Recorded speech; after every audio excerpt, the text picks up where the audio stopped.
Welcome everybody back to Wiggs NBA Tiers. It is time to discuss the things that have changed in the last 2 weeks since I last did a Tiers video, because I think a lot of things have happened and have changed in the process, the Trae Young trade being a big piece of it.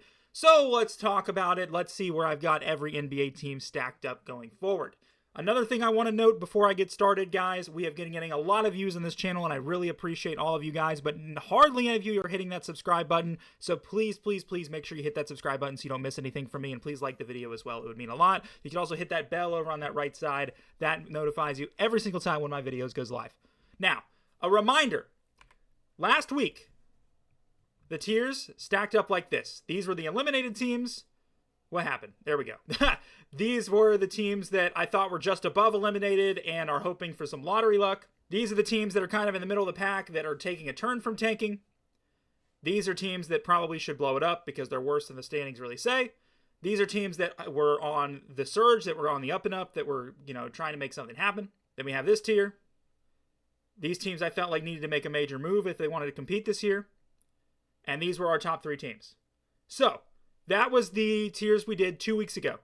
A lot has changed, so let's talk about it. I've eliminated the eliminated tier. That is now gone. And it's now Cam, AJ, or Darren. Cam Boozer, AJ Debanza, Darren Peterson. Those three guys, one of those three, each of these teams won. One of those three. And that's what they're playing basketball for right now. Period. That's what they're doing. That's what they're trying to get. Here we go. Here it is. Right in front of you. That's it. Set for a playoff rise next year. The Washington Wizards, man, got Trae Young. I tell you, it was a celebration-worthy event for DC Sports when the Wizards got Trae Young. The fact that you trade Trae Young for CJ McCollum, who's going to leave in free agency anyway, and Corey Kispert, who I actually liked, but I didn't think he was going to yield much in a trade because he's a better than average, bench player, I would say. Maybe even an average bench player. He's a good shooter. That's it. But I'm incredibly happy with the return that we got. With what we got, what we had to send to get Trae Young was massive for the Wizards. That made a big deal and a big change, and I'm really happy about it. And he would have gone for more at the trade deadline. Somebody would have gotten desperate, but, at the end of the day, it didn't happen. But Wizards, they're ready to rise for a playoff push, 100%. They have enough salary cap to sign another max player if they want in free agency next year. Not to mention the growth of all their young players. With a healthy Trae Young being inserted into that, the Wizards are already definitely set for a playoff rise. The Pelicans. The Pelicans are the most talented bad roster in the league. The most talented bad roster I've ever seen. Why you haven't fired your coach yet, I don't understand. You don't have a first-round pick, and you can't win games. So there is no sense in tanking. So fire your head coach, man. He is obviously the problem with how much talent's on this roster. You can't blame injuries like you did a year ago. You have none. Zion is even healthy. Please, Pelicans, do something about it. Because you can really be good next year. You really can. Utah Jazz. The Jazz started out, I thought, were trying to make a push for the play-in and maybe like 8th seed type, 7th seed playoffs in there somewhere. They have fallen off a cliff since. So I think they've kind of just got, they're kind of realigned, understood they can tank one more time, and they probably will. And then they're ready to push next year. The Blazers, man, got to get healthy. If they get healthy, a lot can change. Scoot Henderson has barely played for them. Denny Avdia's been playing amazing, and he could win MVP if they just win some more games. I mean, it's truly been that great of a season for the Blazers. They're going to make a rise next year. And, of course, Dallas. Kyrie's going to come back, and that's a big missing piece. Even if they trade Anthony Davis, they will get a good yield back from him. And, of course, Cooper Flagg growing. A lot of good role players around them. The Mavericks should be in the playoffs next year. And they're set for that playoff rise as well. Time to blow it up. Bucks, Warriors, Bulls, Grizzlies, Heat. Look, guys, there is not much more to say about this. All of these teams are not going to miraculously get better. Nor do they have the money to go out in free agency and get better. Nor do they have the assets to make a good trade and get better. You got to move on.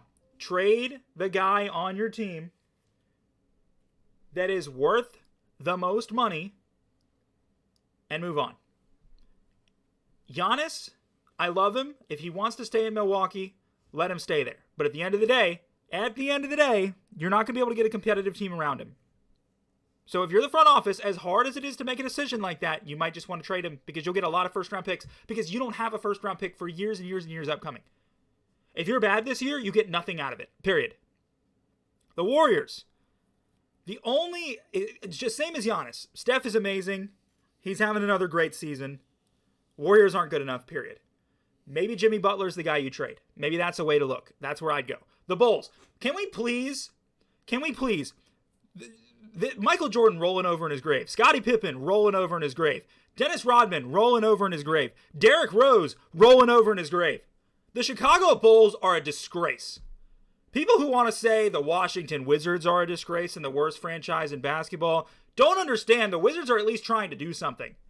The Bulls have been at 500 or a little bit less for like 7 years and have never tried to get better. They have not a single time thought, ooh, maybe we should rebuild and get some rookies and then get better. Or they've never thought as well, ooh, maybe we can make some trades, free up some salary, and then in free agency go and pay some guys. They've never done that. They've never done that. They have been a disgrace. They need to blow it up, trade every single asset you have, bottom out. They never do it, period. And as good as this franchise has been and the amazing things that Michael Jordan and company brought to this franchise, and then even Derrick Rose as well more recently, it's a disgrace to Bulls fans. They deserve better. It is horrible.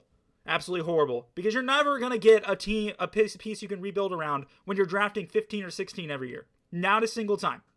The Miami Heat, same as the Bulls, guys. Period. Heat fans are interesting. I talk to Heat fans on Twitter a lot, and they think that every single time a superstar is available that the Heat are going to get them. They're like, oh, we missed out on Damian Lillard. We should have gotten him. He wanted to be here. Damian Lillard never said he wanted to be there. Secondly, he said he did want to be with the Bucks.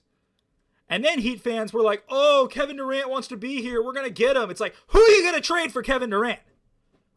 I mean, are you seeing something I'm not? Who are you going to trade? And then the Grizzlies, they're kind of open to blowing it up. Some rumors came out recently where Ja Morant is somebody they're shopping in the market now. Grizzlies are ready to move on. They're ready to blow it up. So they are already kind of in that process. They just haven't yet done so it's still time for them as well. Middle of the pack, these are all teams that I think are going to get better. But as of right now, they're in the middle of the pack, and they're going to need to make it. They're going to need more time. The Atlanta Hawks just made the Trae Young trade, got hardly anything back for him. But good news for them, they have young pieces that are going to get better. Jalen Johnson hopefully will take another leap. And you do have some money available in free agency now that you have expiring salary that you traded Trae Young for. So the Hawks are going to get better next year. And they're comfortably in the middle of the pack because they know they're going to get better no matter what. The Suns are, again, surging at the moment. I believe they've won 6 in a row as of the time of this video. They are playing the best basketball they have played since the finals run. They really have. I mean, they have been really that good as of late. And it's interesting because I think the way this team is built is really weird, but you're making it work. So no complaints there. The Raptors, I said that I thought the Raptors weren't very good. They've proven me wrong since. I think they've definitely impressed as of late. They're a streaky team, but they're not even fully healthy yet, so we'll see how that goes. I, again, feel like the Raptors have assembled their team with just a bunch of better than average players instead of like one big star and a couple of lower than average players. They've definitely overpaid a few guys as well. But it's working for now in a weak Eastern Conference. You know, to be in that top 4, top 5 conversation is fine. You can make a move at the deadline and really make some differences here. And shout out the Los Angeles Clippers. Who would have thought you just needed Kawhi Leonard and everything was going to be fine? Everybody who was worried about the Thunder pick, guys, I think the Clippers have plenty of time to ascend the standings, and I think they have plenty of time to get into the playoffs. I think it is incredibly reasonable for them to do so. Let me go ahead and take a look real quick.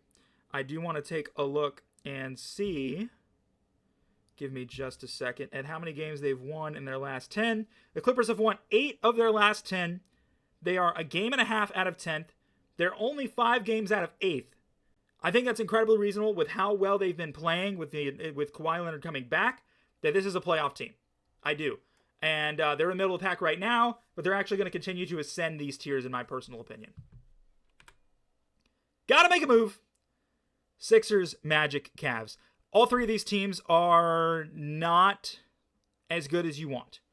Now, for the Sixers, you can give some credit. Embiid has played well. Paul George has played well. I personally think, though, with the value Embiid has shown, you're not going to get that all year. He's going to get hurt again. I think you need to trade him. That move needs to be you trade Embiid, and you see if you can get some good pieces back for him, and you let Tyrese Maxey be your guy. You move forward with that. For the Cavs, I don't understand what's not working here. This team looked so amazing all year, fell off in the playoffs. The Pacers destroyed them in the playoffs, but they looked great all year. Darius Garland might be the guy that needs to go. Maybe you need to get some more pieces on your bench because you lost Ty Jerome, who was a massive portion of that. DeAndre Hunter is a little bit overpaid. Maybe you can find something for him because he's not doing anything for you. Donovan Mitchell is carrying them every night. They don't have anybody else. In the Magic, shout out Paolo Banchero. I said some bad things about him last time. I said maybe we should consider trading him. At the end of the day, he has turned it around. He's been playing incredibly well, but the Magic still are not jiving. They have got to make a move as well and get better because they are definitely in danger of having to tear it down because this rebuild is not working so far. They haven't been able to get past that 3rd or 4th seed spot in a weak Eastern Conference. Got to make a move, got to get better. Best time to heat up is right now. Rockets and Timberwolves. The Spurs and the Thunder both have not been playing well as of late. These are two teams that can ascend the standings, and you can see the Wolves are already doing that. I believe they're now just a game out of 3rd place. They're a game out of 3rd right now. And the Rockets, however, have only won 5 out of their last 10. So they have definitely been falling off. They lost to the Kings last night, which was really bad. So I don't know if the Rockets are going to heat up, but it is a good time for them to do so. These are two Western Conference teams that have the talent to finish top 3, and they should have an opportunity to do so. How are you still here? The Boston Celtics, man, you could say all you want. Oh, it's because the East is weak, this, that, and the other. It doesn't matter. The Celtics are beating teams at the top of the table constantly, and they're doing it with way less talent than anybody above them. And that's what's really impressive about the Celtics. I've been hearing, Tatum might be back in March. That is enough time to get him reacclimated. Would I put a guy off an ACL in heavy playoff minutes immediately? No. I think the Celtics should still plan on next year, but they are seeing some new pieces that they have emerged that they can keep for next year.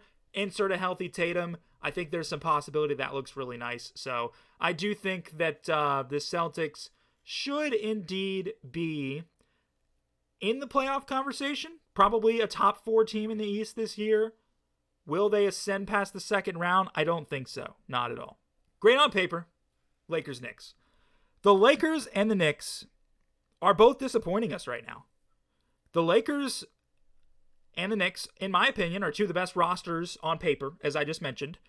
LeBron James, Luka Doncic, Austin Reeves. The Knicks have their 4 or 5 really solid guys. Towns, Brunson, Bridges, Anunoby you could throw in there. Mitchell Robinson's been great for them. They improved their bench. They added Jordan Clarkson. They still have Deuce McBride. One of their biggest problems last year is that they had a bad bench, and they've been able to put that together. But they've been disappointing as of late.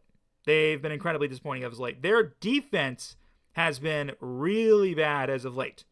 And that's been a big problem for the Knicks. They lost by 30 to the Pistons. They gave up 130 against the Sixers. They gave up 112 against the Hawks, who can't seem to beat anybody right now. They are not playing very good basketball at the moment, but they're good on paper.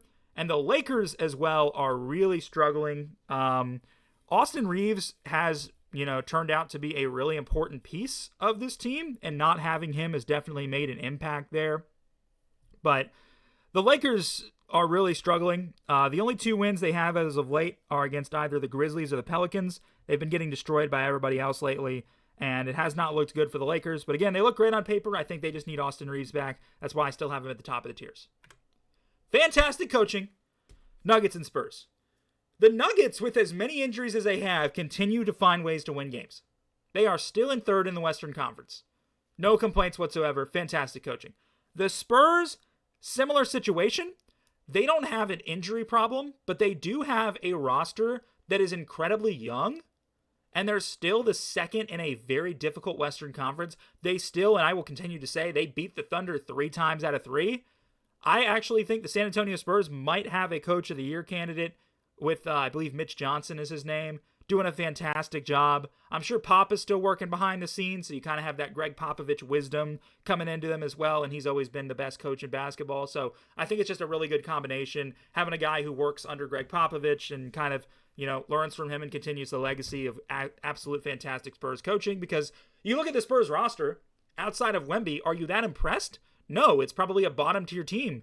But because you make these guys work together and they built the team a certain way, it works out really well, and the Spurs are definitely fantastic coaching. Do you have enough? The Detroit Pistons. This is a team that's been in the top of the East all year and definitely surprised us, to say the least. They were not a team I expected to see at the top. Obviously, the Knicks were the number one question. Everybody thought the Pacers would still be in the conversation. And the Pistons are probably 3 or 4 with the Magic in there and maybe the Bucks in there. And then, Bucks have been terrible this year. And the Hawks were going to be in that conversation. They've been terrible this year. But the Pistons are a product of an easy Eastern Conference. But at the same time, they're playing basketball at a really high level, much higher than last year. My concern for the Pistons is your second star, your best shooter, outside of Cade Cunningham, is Tobias Harris. Jalen Duren is great inside, but they've had some pieces that haven't been able to come together. Jaden Ivey hasn't looked very good. He actually, I believe, is injured right now as well, right? But he has barely had an opportunity to do much of anything. Let me take a look at Jaden Ivey's stats this year, because I'm pretty confident that he hasn't played much. So he actually is playing about 20 minutes a night right now, averaging 8 points on 45% from the field. So yeah, he has not come together. He had a great couple first years, but he has not been able to be that second guy next to Cade, and that's been a problem as well. It'll take an arm and a leg. You want to beat this team? It is going to take everything you have to beat this team. The Thunder, even though they've been looking a little bit worse lately, I think mainly that's because Jalen Williams hasn't been as good. And so since he's come back, he's kind of disrupted the flow of the offense a little bit in what was clicking earlier. But this is still the best team in the league. They won a championship. They're still playing better than anybody else. The question is, does any other team have enough to beat them? Because this team should just stay right where they are all year. Ladies and gentlemen, those are the tiers. The updated tiers. This is for week 3 of January of 2026. Let me know if you agree or disagree. Anything along those lines. Please do subscribe. I'd really look forward to it, and I'm also looking forward to having some conversations with you guys in the comments down below of who you think is the best and the worst. This has been the Tiers, and I will see you guys for another video soon.